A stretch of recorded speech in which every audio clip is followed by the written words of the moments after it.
Magandang araw, kaibigan. Ako nga pala si DJB ng Barangay Inspiring Stories at ito ang ating kwento. Ipinanganak na bulag si Miguel, kaya naman malaki ang sama ng loob niya sa mundo. Lagi niyang natatanong ang sarili kung bakit pa siya ipinanganak gayong wala siyang paningin. Pakiramdam niya ay wala siyang silbing nilalang, kaya naman madalas lang siyang matatagpuan sa loob ng tahanan. Ayaw niyang makipagsalamuha sa ibang tao dahil batid niyang pagkakatuwaan lamang siya ng mga ito. Ayaw niyang mangyari ang ganoong mga bagay. Nakapag-aral naman siya hanggang high school, pero yung eskwelahan na yun ay para sa mga merong kapansanan na gaya niya. Isang umaga ay nagising na siya. Alam niyang umaga iyon dahil rinig niya na ang pagtitinta ng ina ng kape sa kusina. Ito kasi ang tagatimpla ng kape ng kanyang ama. At naririnig niya rin ang mga tilaok ng mga manok sa labasan. Napabangon siya sa kama habang napapabuntong hininga. Ay, umaga na naman pala. Bakit ba kasi nagising pa ako? Kaya wala naman akong kwentang tao. Sambit niya sa kanyang sarili. Noon pa man ay hinihiling niya na ganoon na nga ang mangyari sa kanya para di na madama ang lungkot ng buhay. Kailan ko ganap na mararanasan ng kaligayahan. Ngayon wala naman akong nakikita. Muli niyang sambit sa sarili habang lumuluha. Maya-maya pa, narinig niya na mayroong kumakatok sa pintuan. Sino yan? Tanong niya rito. Si mama mo ito. Pinagdalhan kita ng almusal. Wika ni Aling Kateriana. Bukas po yan, ma. Hindi ko naman yan sinasara eh.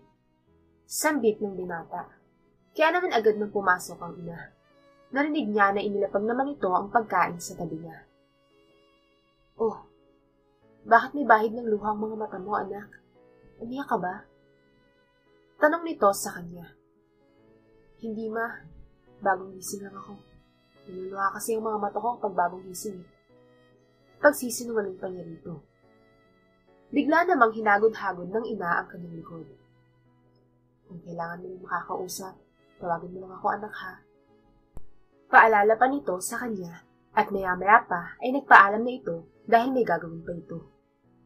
Nang mag-isa na lamang si Miguel, ay muli na naman siyang napabulong sa sarili. Maraming salamat, ma. Dahil handa mo talaga akong gamayan.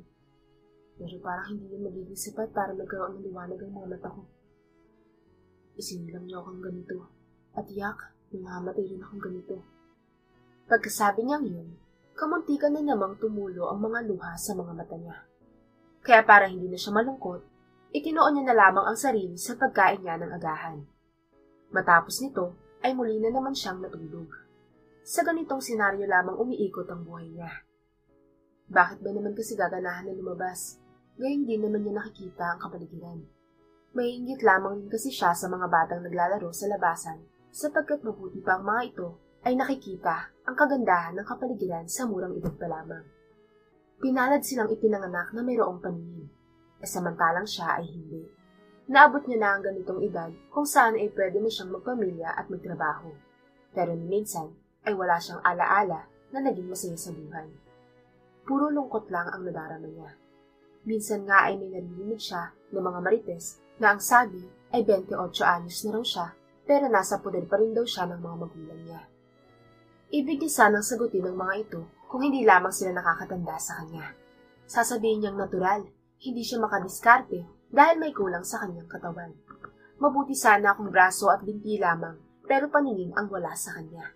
Isa pa naman itong napakahalagang kasangkapan na kinakailangan kahit anumang uri yan ng trabaho. Kung meron lamang siyang nakikita, sinisigurado niya na 18 anyos pa lamang siya ay meron na siyang kinikita. Pero wala eh. Wala siyang magagawa kundi ang maging tambay na lamang. Ayaw niya naman na mamalimos sapagkat hindi niya gusto ang siya ay kaawaan dahil sa kanyang kapansanan. Kung may magagawa lamang siya, ang gusto niya ay pinaghihirapan ng pera. Sa sumunod na araw, isinama siya ng ina dahil mahaba na ang buhok niya at kinakailangan niya ng magpagupit sa barberya. Habang siya ay ginugupitan, narinig niya ang usapan ng mga bata at ang sabi, bakit kailangan pa raw niyang magpagupit gayong bulag naman siya at walang silbi. Labis siyang nasaktan roon, kahit na nagkukunwari lamang siya na di narinig. Pero ang totoo ay napagtanto niya Tama naman ang sinabi ng mga bata. Wala siyang kwentang tao. Dahil dito, napabuntong hininga na lamang siya at hindi niya naman inaasahan na mapapansin iyon ng barbero. May problema ba, sir? Tanong nito sa kanya. Wala naman, boss. Tugon niya rito. Meron yata, sir eh. Narinig ko rin yung mga sinabi ng mga bata. Dahil dito, ay napatango na lamang si Miguel. Napakasakit, boss. Narinig yun ng isang gaya ko. Masala tuloy ako nanigay sa sarili ko eh. Malungkot na pahayag ni Miguel. Naku, huwag mo nalang pansinin yun, sir. Pero dapat lagi mo nga alalahanin na may silbi ka kahit na may kulang sa'yo. Dahil walang nilikha na walang misyon ng bawat tao. Lahat ay mayroong misyon. Tugon nito sa kanya. Paano ba naman kasi, kuya? Ang liit-liit ng tingin niya sa sarili niya. Kaya nawawalan siya ng pag-asa eh. Hindi man lang niya nakikita kung gaano siya kagwapo. Sambit naman ni Aling Kateriana na nagbabantay sa kanya sa barbershop. Kahit alam ni Miguel na binubola lamang siya ng ina, ay hindi niya maiwasang mapangti. Paano ba naman kasi? Damang-dama niya talaga ang pagmamalasakit nito. Kaya naman kahit papaano ay nawala ang lungkot niya. Lalo pa siyang sumaya nang sabihin ng ina na maganda raw ang gupit niya. Dahil dito, ay nadagdagan na naman ang kanyang self-confidence na kahit siya ay may kapansanan, meron pa naman siyang natitirang dalang para sa sarili. Kaya sa sandaling iyon, kahit malabo nang mangyari, ay umaasa pa rin siya na makakakita pa siya. Hindi niya alam kung papaano, pero malaki ang pananalig niya na mangyayari iyon. Nang makauwi na siya ng bahay, nakinig siya ng mga love story sa cellphone ng kanyang ina. Hinihiram niya ito bilang kanyang libangan, at dahil hindi nga siya nakakakita, puro pakikinig lamang ang ginagawa niya. Para sa kanya, mas mukhang mapapagana ang imahinasyon kapag nakikinig lamang kesa sa nanonood. Ang sabi nga ng ina ay mas maganda talaga ang nakikinig lamang, dahil ang panonood ay nakakapagod sa mga mata. Samantalang ang pakikinig, kahit pumikit ka pa ay masusundan mo ang takbo ng istorya. Kaya nga kahit siya ay bulag, ay medyo naaaliw niya ang sarili. Pero kapag pagod na siya sa pakikinig, dito ulit nanunumbalik ang kanyang kalungkutan. Muli na naman niyang natatanong ang sarili kung kailan matatamasa ang ganap na kaligayahan. Isang araw ay bumisita sa tahanan nila ang kababata niyang si Ruel. Nagulat nga siya dahil muli itong nagparamdam sa kanya sa loob ng 3 taon. Ang buong akala niya ay kahit kailan ay di na ito magpaparamdam pa sa kanya. Oh, kamusta na Ruel? Long time no see ah. Long time no hear ah. Natutuwang bati niya rito. Pinapasok ito ng ina sa kanyang silid. Naramdaman naman niya na tumabi ito sa kanya dahil lumundo ang kama at may tumapik sa kanya. Ayos lang naman ako, tol. Pasensya na kung hindi ako nakakabisita ah. Busy kasi ako sa trabaho eh. Kailangan ko kumayod dahil buntis na ang misis ko. Ikaw, kumusta ka na? Palagi ka lang bang nasa loob ng bahay? Tanong nito sa kanya. Oo, tol. Palagi lang ako nasa loob. Sino ba naman kasi ang gaganahang lumabas? Ngayong wala ka namang nakikita. Mabuti ka pa nga eh. Meron ng sariling pamilya. Samantalang ako ay wala pa. Naiinggit na sambit niya rito. Natawa naman ang kaibigan. Naku, tol. Huwag ka nang mainggit. Ako nang nagsasabi na mahirap ang buhay pamilyado. Kahit nga buntis pa lang ang asawa ko, napakagastos na eh. Paano pa kaya kapag pinanganak niya ng baby namin? Kwento nito sa kanya. Napailing naman si Miguel. Oo, tol. Hindi mo matatanggi na mahirap ang magkaroon ng sariling pamilya. Pero diba, masaya naman kahit na mahirap. Aminin mo yan. Tugon niya rito. Oo, masaya nga. Dahil sila ang nagsisilbi kong inspirasyon. Alam mo ba na kapapromote ko pa lang bilang manager ngayon? Dahil yun sa mag-ina ko. Tiyak naliligaya pa ang puso ko kapag nasilayan ko na at nakarga ang baby namin. Masayang sambit ni Ruel. Kaya naman napabuntong hininga na lamang ulit si Miguel. Talagang nakakaingit ka. Kailan kaya ako magkakaroon ng mga matang nakakakita? Tol, posible ba sa isang inborn na kagaya ko ang makakita? Tanong niya rito. Hindi agad nakasagot si Ruel. Sa loob-loob ni Miguel, siguro ay nag-iisip pa ito. Ngunit hindi nagtagal ay meron na itong nasabi sa kanya. Pasensya na tol ah. Hindi man sa minawalan kita ng pag-asa pero sa pagkakaalam ko ay imposibleng mangyari yun. Mahirap na ayusin yan. Hindi ba't pinates na nila Tita Kateriana noong maliit ka pa lamang? Pero anong sabi ng doktor? Alam kong alam mo na ang tinutukoy ko.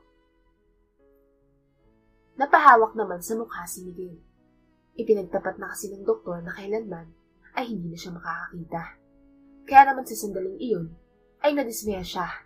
Pero saglit lang iyon sapagkat natanggap niya naman ang katotohanan. Tama lang na wag na siyang umasa.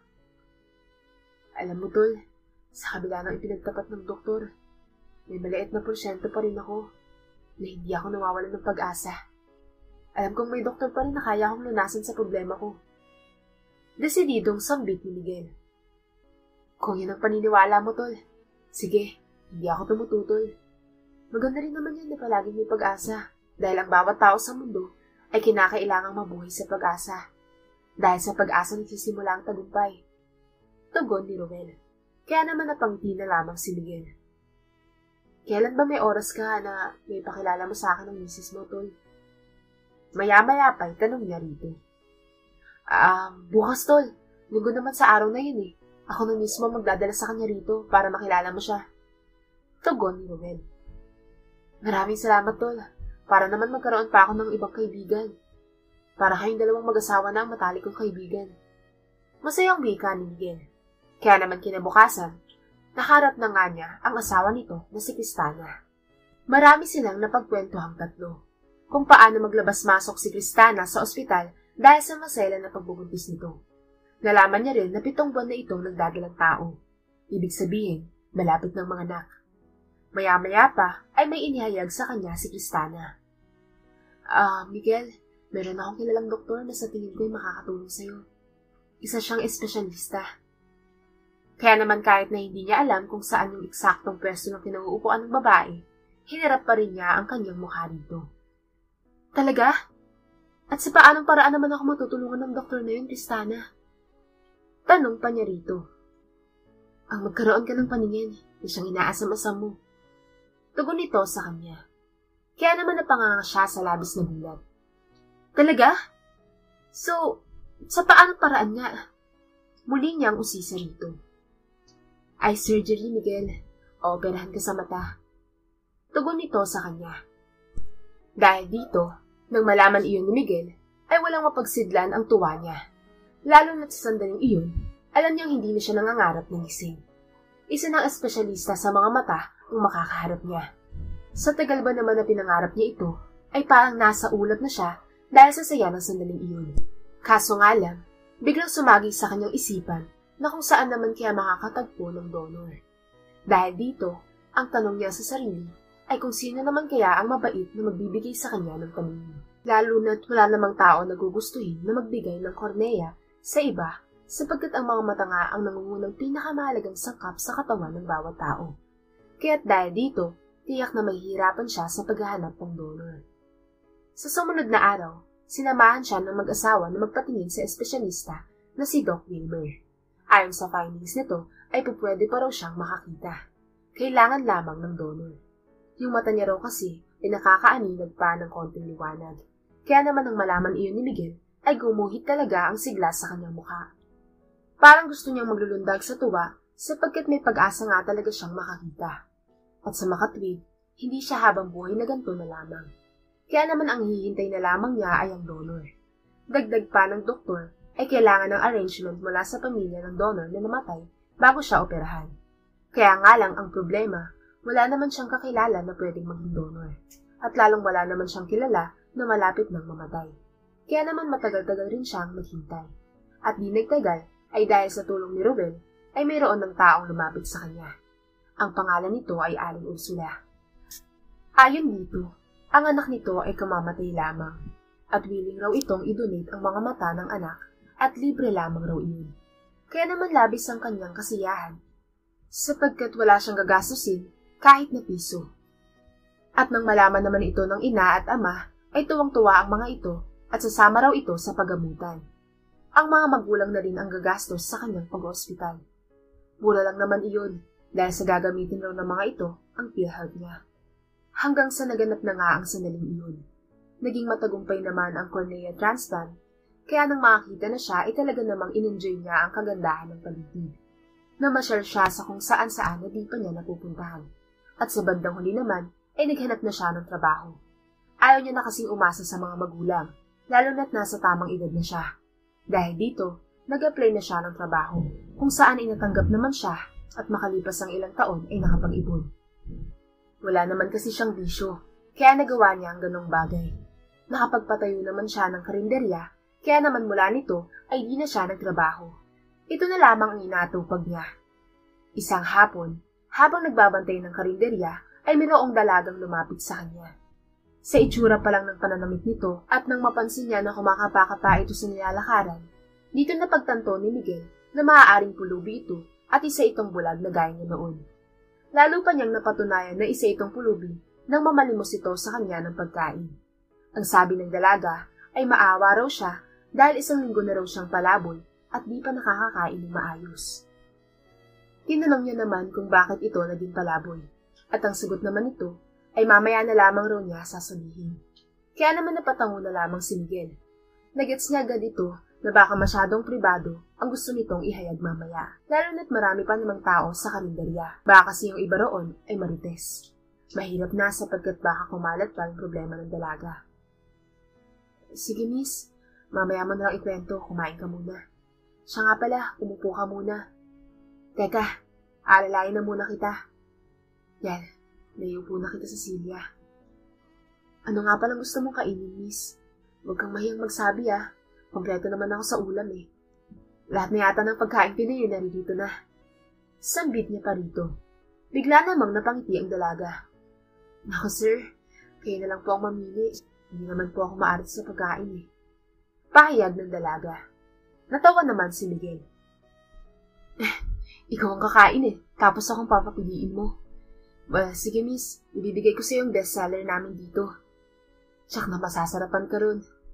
Pagmamalaki pa ni Miguel. Sige po sir, maraming salamat po talaga sa pagkain.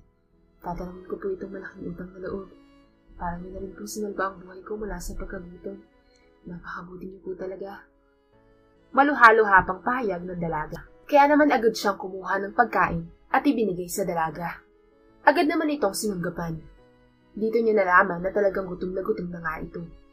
Labis niyang nagtataka si Miguel na kung bakit nakasurvive ito sa lansangan sapagkat isa nga itong bulag. Pero sa palagay niya, baka magaling rin makiramdam ito sa kapaligiran na gaya niya. Sa loob-loob niya ng sandaling iyon, ay kukup-kupin niya muna ang dalaga hanggang sa ito'y maibalik niya sa pamilya nito. Naawa rin kasi siya sa mga kaanak nito at baka labis na nag-aalala. Pinakamahirap pa naman na maramdaman ng ganung bagay, ang mag-overthink sa minamahal sa buhay kung ano na ba ang kalagayan nito. Kaya naman nang matapos na itong kumain, ay dito na sila nagkaroon ng pagkakataon na mag-usap. Nagsara na kasi siya ng tindahan dahil sa manggagabi na rin. Mabuti na lamang rin ay nakakaunawa ang kanyang mga magulang kaya hindi ang mga ito tumutol sa kanya. Bago ang lahat, ano nga palang pangalan mo, miss? Ako nga pala si Miguel. Tanong at pagpapakilala niya rito. Masaya ako na makilala ka, Miguel. Ang pangalan ko ay Nadia. Tugon nito sa kanya. Kung di mo sana mamasamain ang itatanong ko, bakit ka nga pala naging palaboy? Dahil sa pag-uusisa ni Miguel, saglit na natahimik si Nadia. Pero hindi nagtagal ay tumugon rin ito sa kanya. Dahil ito sa taksil kong kaibigan, Miguel. Ang buong akala ko ipapasya niya lang ako. Sobra akong magtiwala sa kanya. Pero may iba pala siyang intensyon. Sa pilitan niya akong gustong isama sa ibang bansa para mapangasawa niya ako. Pero tumanggi ako sa kanya dahil wala naman akong damdamin para sa kanya Hanggang magkaibigan lang kami. At laking gulat ko nang pagbuhatan niya ako ng kamay. Halos bubugin niya na ako. Kaya nga ako tumakas nang makahanap ako ng tiyempo Gusto ko sanang tawagan ng pamilya ko. Ang kaso ay di ko dala ang cellphone ko. At lalong-lalo na, wala akong mahiraman. Kaya kung mapapansin mo yung braso kong to ay puro pasa. Dahil yan sa kanya. Dahil sa kagagawan niya. Kwento ni Nadia. At itinaas naman ito ang manggas ng kanyang damit. At laking gulat ni Miguel nang masilayan na nangingitim nga ang braso nito dahil sa panununtok sa kanya ng taong tinutukoy niya. Ako po, ang dami mong pasa. Hayaan mo, Nadia. Tatawagan ko mamaya ang pamilya mo nang masundukan na nila rito. Basta't ibigay mo lang ang numero mo sa akin at kasuhan mo yung gumawa niyan sa'yo. Nga pala, Nadia, huwag mo sanang mamasamain yung itatanong ko Inborn ba yung pagkabulag mo? Dahil sa klase ng kanyang tanong, ay saglit na natahimik si Nadia. Pero hindi nagtagal ay sumagot na rin ito. Oo, Miguel, inborn ito. At ang sabi ng doktor na tumingin sa akin nang maliit pa ako, kailanman ay hindi na ako makakakita pa. Wala na daw pag-asa. Ganun ba? Sa totoo lang, Nadia, bulag rin ako noon. At inborn din. Pero alam mo naman na nakakita ako, di ba? Sa tingin ko ay kailangan mo yung doktor na nag-opera sa akin. Dahil sa kanyang sinabi, ay gumuhit ang napakalaking itis sa labi ng dalaga. Talaga, Miguel? Galing ka rin pala sa pagkabulag? Hindi ko sukat akalain na mayroon ka rin palang kapansanan noon. Maraming salamat talaga, Miguel Napakabuti mo talaga. Bibihira na lang sa tao ang isang tulad mo, ang handang tumulong ng bukal sa dibdib. Tuwang-tuwang pahayag ni Nadia, kaya napangiti na rin si Miguel. Ginagawa ko ito dahil danas ko ang hirap na kumapa sa dilim. Pero hindi ganyan kadali yun, Nadia. Kailangan mo pa ng donor. Maghahanap pa tayo. At sana sa pag-check up mo kay Doc Wilmer, sana magkaroon ng findings na pwede ka pang makakita. Gaya ng sakin, na-test niya rin na mayroon pa raw akong konting liwanag na nakikita. At totoo naman yun. Kaya naoperahan niya ako. Paalala niya rito. Ako, hindi na problema sa akin yung donor, Miguel. Kung matest man ni Doc Wilmer, ay bibili na lang ako ng pwedeng maging donor. May halong pananabik na tugon nito sa kanya. Kaya sa loob-loob ni Miguel, mukhang mapera yata ang pamilya nito, kaya ito nakapagsasalita ng ganun. At tama naman siya ng hinala. Dahil nang matawagan niya na ang mga magulang nito, ay sinundo ito ng isang kotse. Nagulat pa nga siya nang abutan siya nito ng pera. At nagkakahalaga iyon ng kalahating milyon. Pabuya na raw iyon dahil sa kanyang mabuting ginawa. At dahil sa biyaya ito, ay tinanggap niya naman ito. Nagpasalamat rin siya sa mag-asawa. At may sinabi siya sa mga magulang ni Nadia na may rekomenda siyang doktor na siyang magsasakatuparan upang makakita ang dalaga. Kaya naman ang sabi ng ama nito, bukas ay gusto nitong makilala si Doc Wilmer. Dahil dito ay tinawagan ni Miguel si Ruel upang ipadala si Nadia kay Doc Wilmer. Iyon naman ang bagay na ginawa ng kaibigan. Mabuti na lamang ay hindi ito busy ng araw na yun. Sa sumunod na mga araw ay nalaman niya kay Ruel na may pag-asa raw na makakita si Nadia kagaya ng sa kanya. Nagkaroon raw ng pagsusuri sa mga mata ng babae at dito na pag-alaman na meron din nakikitang konting liwanag ang babae. Kaya ang problema na lamang ay ang donor. Hanggang sa nakatagpo naman ng donor si Nadia. Naging matagumpay rin ang paglipat ng kornea nito. Kaya naman sa bandang huli ay nakakakita na rin sa wakas si Nadia, ayon kay Ruel. At gaya ni Miguel, sobrang nag-enjoy rin siya sa kanyang kapaligiran. At nang malaman iyon ni Miguel, ay sobrang siyang nagalak dahil alam niya sa sarili na nakatulong siya sa kagaya niyang dating may kapansanan sa pamamagitan ng pagrekomenda kay Doc Wilmer. Naipakulong na din pala ni Nadia ang nanakit sa kanya. Samantala, alam kasi ni Miguel ang hirap ng halos puro dilim na lamang ang nakikita. Malapit rin sila sa panghuhusga ng kapwa. Kaya tinulungan niya si Nadia sa maliit na paraan upang mapagmasdan nito ang liwanag at ang kagandahan ng mundo.